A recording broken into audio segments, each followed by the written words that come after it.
Bonjour à tous. La prédication de Jésus a été très variée. Elle a touché de nombreux aspects. Mais il y a une parole que l'Évangile nous rapporte sur laquelle je voudrais m'arrêter aujourd'hui et plus particulièrement sur le début de cette parole. Dans l'Évangile selon Matthieu au chapitre 4, on nous parle du début du ministère de Jésus. Après sa tentation dans le désert, puis après sa prédication à Capernaum, il nous est dit au chapitre 4 de cet évangile et au verset 17 la chose suivante.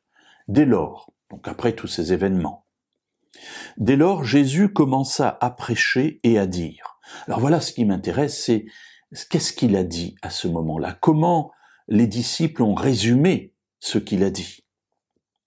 Repentez-vous, car le royaume des cieux est proche. Et permettez-moi de m'arrêter sur la première partie. Nous sommes tous attirés par le royaume parce que nous avons au moins envie que toutes les détresses, tous les malheurs qui nous submergent parfois dans notre monde cessent. Et pour ceux qui ont le plus de spiritualité, peut-être se disent-ils, nous avons envie enfin de voir Dieu et d'être avec lui. Peu importe la raison pour l'instant.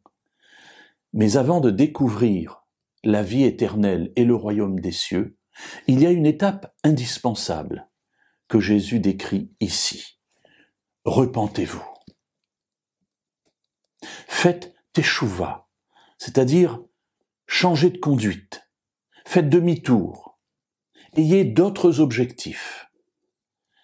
Alors pour bon nombre d'entre nous, puisque nous écoutons cette méditation, moi-même j'y participe puisque je la donne, nous avons déjà fait un choix de vie avec Dieu. Et pourtant cette parole résonne dans mes oreilles, parce que quand je considère ma vie, je vois bien que sur un certain nombre de points, elle pourrait être meilleure, elle pourrait être différente. Alors cette voix de Jésus vient de 2000 ans en arrière et résonne à mes oreilles. Avant de penser au royaume des cieux, repens-toi, change de conduite. Et c'est cet appel tout simple que Dieu nous adresse aujourd'hui, dans l'un ou l'autre des domaines de notre vie, non pas comme une action que nous pourrions faire nous-mêmes, mais lui demander d'agir dans notre vie afin que nous puissions changer notre cœur et ainsi changer notre vie. Alors nous pourrons penser ensuite au royaume des cieux.